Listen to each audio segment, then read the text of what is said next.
Halo guys, balik lagi sama gua Lucky ID. Seperti biasa sebelum mulai videonya, buat kalian yang sudah dukung channel ini selama ini, terima kasih banyak. Dan buat kalian juga yang baru gabung, jangan lupa nyalakan lonceng notifikasi dan tekan tombol subscribe ya guys, karena subscribe itu gratis, tidak bayar. Dan buat kalian juga yang sudah donasi, terima kasih banyak, semoga dilancarkan rezekinya, amin. Nah, tanpa basa-basi sebelum mulai videonya, agak baiknya untuk kalian like video ini, hitung-hitung uang parkir ya guys. Terima kasih dan selamat menonton. Kita bacain novel Martelbeck chapter 5879. Di sini diceritakan sungai ruang waktu yang telah melilit di sekitar tombak naga Azuri dan mengisi dengan kekuatan Kredau tiba-tiba terpisah yang meraihnya dan melemparkannya ke arah 3 pesudah Lot. Memblokir semua serangan mereka saat menggunakan tangan yang lain untuk mengambil tombak, mengubahnya menjadi hujan tombak yang menghujani Monaye. Ekspresi Menaya langsung berubah. Baru sekarang dia menyadari bahwa Yangkai belum menggunakan kekuatan penuhnya sekarang, dan dia tidak bisa menahan perasaan surrealisme. Hanya dalam beberapa ratus tahun orang ini telah tumbuh begitu banyak. Namun dia tidak punya waktu untuk memikirkannya sekarang. Yangkai telah tertumbuh dan dia tidak menganggur selama beberapa ratus tahun terakhir. Dia juga menjadi jauh lebih kuat, dan meskipun dia tidak dilebih-lebihkan seperti milik Yangkai, setidaknya kultivasi Royal Road telah sepenuhnya stabil. Menghadapi pukulan pembunuh Yangkai, dia tidak akan duduk dan tidak melakukan apa-apa. Dalam sekejap kekuatan tinta melonjak dan awan tinta hitam bergetar menyelimuti seluruh ruang. Di awan tinta hitam, gelombang kejut pertempuran terus menyebar, bercampur dengan raungan marah Monaye. Berapa lama kamu bisa mempertahankan serangan seperti itu? Dia sekarang dapat melihat bahwa Yangkai dengan jelas menggunakan ancaman teknik rahasia, menyebabkan kekuatannya tiba-tiba melonjak. Teknik rahasia seperti itu pasti memiliki beberapa batasan, dan durasinya adalah masalah terbesar. Yangkai sekarang membalas tidak akan lama, tapi itu cukup untuk membunuhmu.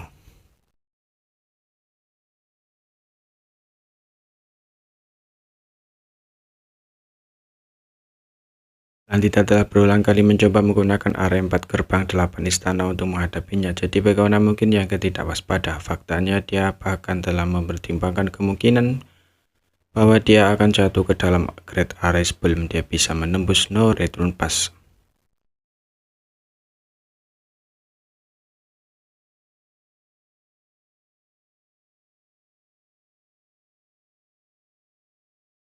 Tapi dia tetap datang bukan karena dia tidak takut, tapi karena dia punya sesuatu untuk diandalkan. Jika itu 700 tahun yang lalu, dia masih harus waspada terhadap hari penguncian bumi penyegelan ini. Meminjam pengaruh pasukan ras manusia Yangkai menyebabkan keributan besar di Northern Pass, menahan banyak master klan tinta di sini, dan kemudian menemukan kesempatan untuk melarikan diri dari gerbang domain di wilayah spesial adalah rencana awalnya. Karena itu ketika waktunya tepat, dia akan menyelinap ke Northern Pass sendirian. Jadi bukan karena ini dia hanya bisa berkeliaran di medan perang dan membunuh musuh-musuhnya dengan metode dan kekuatannya. Dia pasti bisa membuat banyak master klan tinta takut padanya. Paling tidak, saudara Lot yang keluar bertarung harus waspada terhadap serangan diam-diamnya. Alasan utama dia memiliki rencana seperti itu adalah karena strategi yang dia diskusikan dengan Mi Jinglun sebelum berangkat. Memang benar bahwa ras manusia telah mengambil banyak keuntungan dari kali dengan ini menyerang Return Pass. Di samping banyak saudara Lot dikejutkan oleh keberanian Monaye.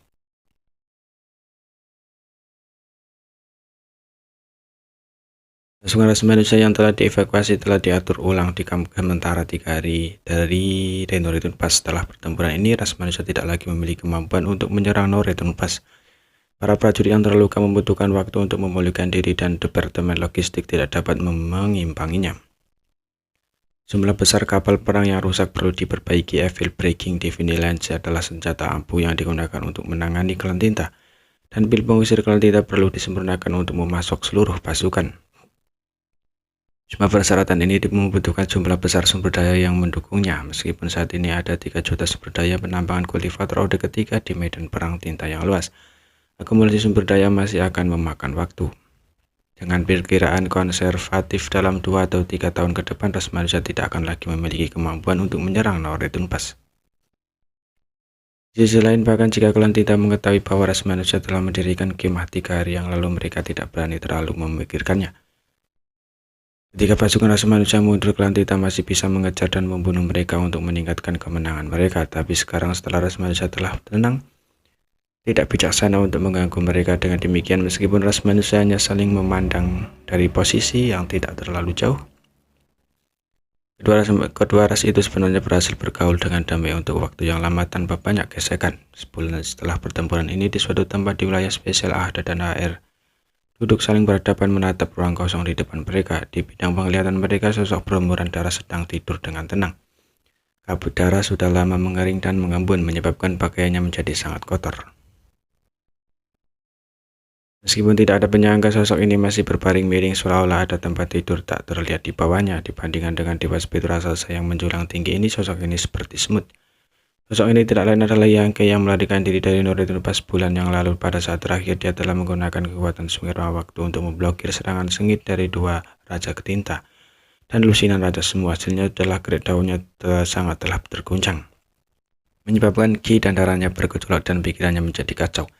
Setelah memasuki wilayah spesial untuk waktu yang singkat, dia pingsan. Awalnya dia tidak akan tertidur untuk waktu yang lama, tapi dengan ada dan air melindunginya, Yangke merasakan rasa aman yang besar, jadi dia tidak perlu khawatir saat tidur.